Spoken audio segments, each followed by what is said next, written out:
İşte gelen ham deri tuzlu şekilde geliyor.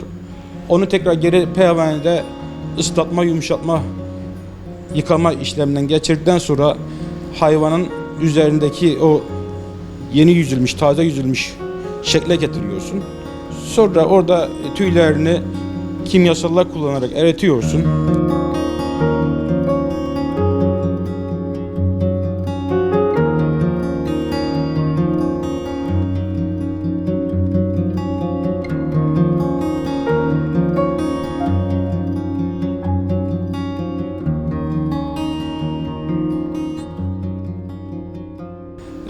Kavrattan geçiyor. Leşleri alıyorsun, derinin altındaki leşleri. Tekrar o deriyi sağlamlaştırmak için işte verdiğimiz o sodyum sülfür, kireç onlardan arındırdıktan sonra tuzla, asitle, kromla sağlamlaştırıyoruz. Ondan sonra deri hiçbir şey olmuyor, sağlam oluyor. Bu ilk aşamaları. Ondan sonra tekrar geri bunun mesela müşterinin istediği tıraş kalınlığına göre değişiyor. Yani 1 milim istiyorsa 1 milim, 1.2, 1.3 hani müşterinin isteğine göre, kalınlığına göre tıraş yaptırıyorsun.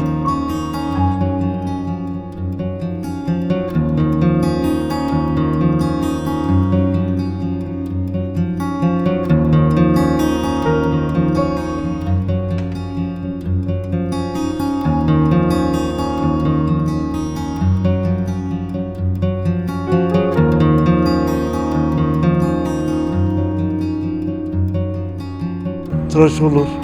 Tıraştan sonra yağlama olur. Tekrar aşağıda dolaplarda işlemlerden sonra. Yağlamadan sonra bu gördüğünüz yağlama işlemi. Yani bu yağlama işlemi şu anda. Buradan sonra burada hava ile beraber kuruma olur. Askı veya kışın günü soğuk havalarda hava güneşli olduğunda mesela dağlara gidiyoruz. Orada kurutuyoruz. Kurutma aşamasından sonra tekrar geri dolaba atarak yumuşatma işlemi gerçekleşiyor.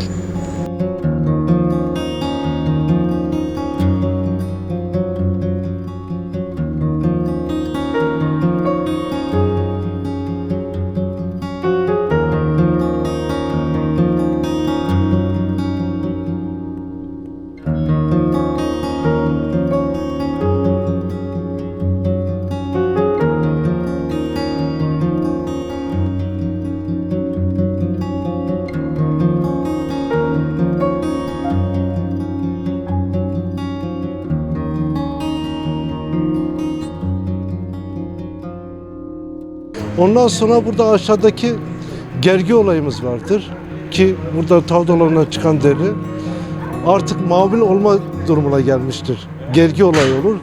Gergi olayı olduktan sonra gergi bayağı eski bu şekilde değil de normal canlı halini almış gibi olur. Ebatlar yerine gelir. Gergiden sonra boya işlemi vardır. Boya işlemi ütüyle beraber tekrar bir daha boya işlemi olur.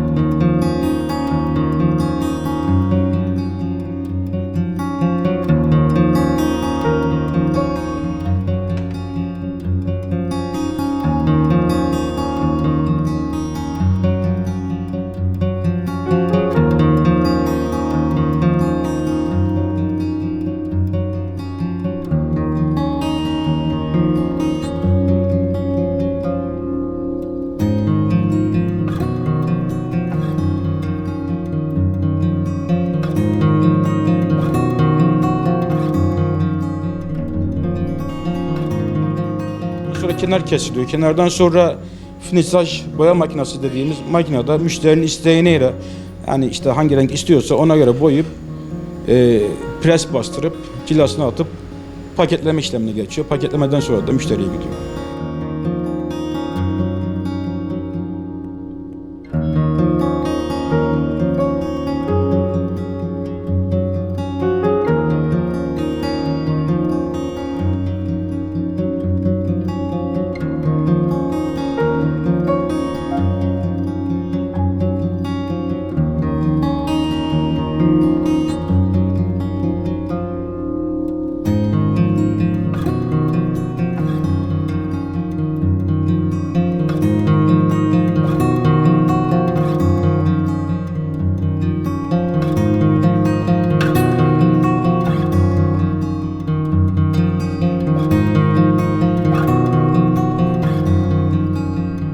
işlemler şimdi saymış olduğumuz şey aşağı yukarı mesela var bir parti deri dediğimiz mesela şey eğer ki hazırsa bir hafta içerisinde biz bu işlem hallolur. Evet. Aşağı yukarı yani 3-4 günde sürebilir de hızlı mesela şeyi. Tabii tabaklama işi sanatkarların içerisinde, zanaatın içerisinde en zor. Bir de koku olayı vardır burada. Herkesin dayanamayacağı şey. Gördüğü vakit milletin bunu tutup da yönü döndüğü şekil. Burada biz o meziyeti de yaşıyoruz. Ama bunun bu şekilde bu duruma geldiği vakitte onun da bir gururunu, ahengini yaşıyoruz yani. Yılın 12 ay çalışıyoruz. Hazırladığımız deriler Gondracı sitesine gidiyor. Oradan da ayakkabı olacak şekilde hazırlanıyor. Dericilik çok yaygın değil burada. Yani bu tabakhane öyle büyük bir sektör değil şu anda. Esnaf küçük olduğu halde yine de çalışıyor yani. Fabrika burada çok az. Ya kimse bu sektöre şey yapmıyor yani. İlgi göstermiyor. Ya bu ağır bir iş. İtine isteyen bir iş. Zor bir iş. O yönden yani kimse buna şey yapmıyor. Ekstra evet Kurban Bayramı'ndan sonra geliyor. Yoğun oluyor o zaman. Kesim çok olduğu için kurbanda. O zaman deri çok oluyor. Bulamadığımız zamanlarda dışarıdan ithal geliyor.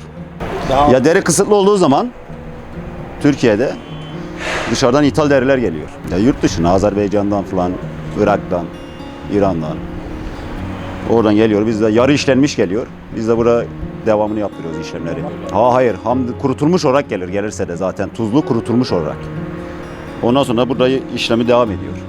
Yaklaşık 6 yıldır böyle çalışıyorum. Burada daha önce de çalıştım. Dediğiniz gibi yani zor yanı var bu mesleğin.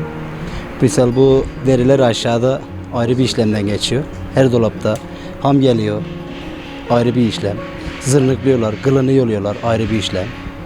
Efendime söyleyeyim yani etleme makinesinden geçiyor. Ayrı bir işlem. Krom makinesinden, kromdan geçiyor. Ayrı bir işlem. Yukarı çıkıyor misal bunların hepsini tek tek biz aşağıda makinamız var. Gergi dediğimiz makine. Onda geriyoruz. Tek yani her tarafına mandal atıp açıyoruz. Kolay bir iş değil yani onlar. Ayrıca yani kenarını kesiyoruz. O ayrı bir şey. Vallahi şu anda yani biz de gibi ilk geldiğimizde bize de kokuyordu da şu anda kokalmıyoruz biz. Kokmuyor yani zaman geçtikçe alıştıkça ister istemez alışıyorsun kokmuyor yani. Her insanoğlu yani rızkını kovalamak mecburundadır. Çoluğunu çocuğunu beslemek mecburundadır. Yani biz de çocuktuk babamız bizi beslemiş. Şu anda biz babayız biz çocuklarımızı besliyoruz. Mecburuz yani buna. Bu dünyanın kanunu bu. Demin abimizin dediği gibi siz de bir ayrım şeyi çekiyorsunuz. Sıcakta, soğukta. Günde biz misal gerdiğimiz deri 700, 800 bu civarlarda geriyoruz. Tane mi? Evet. 800 tane, 700 tane. Yani farklı partilerin sayıları değişiyor. O yüzden şu anda misal bunun sayısı 400 tane. Ama ötekilerin 700 oluyor, 800 oluyor, 600 oluyor değişiyor yani. Her partide değişiyor. Ya müşterilere gidiyor. Genellikle bunları zaten ayakkabı içinde kullanıyorlar astar olarak. Ayakkabı işlerinde kullanıyorlar. Oralara gidiyor yani. Yüzlükleri oluyor misal yüzlükleri ayakkabının yüzü. Onlardan iş çıkarmıyoruz şu anda. Sığır deriler oluyor aşağıda belki gördünüz. Bunlar sabaha kadar kurur. Ya yaklaşık 12 saat, 14 saat. Yani şeyine bakıyor. Bunların kuruma şekline bakıyor evet. Havanın sıcaklığına falan bakıyor.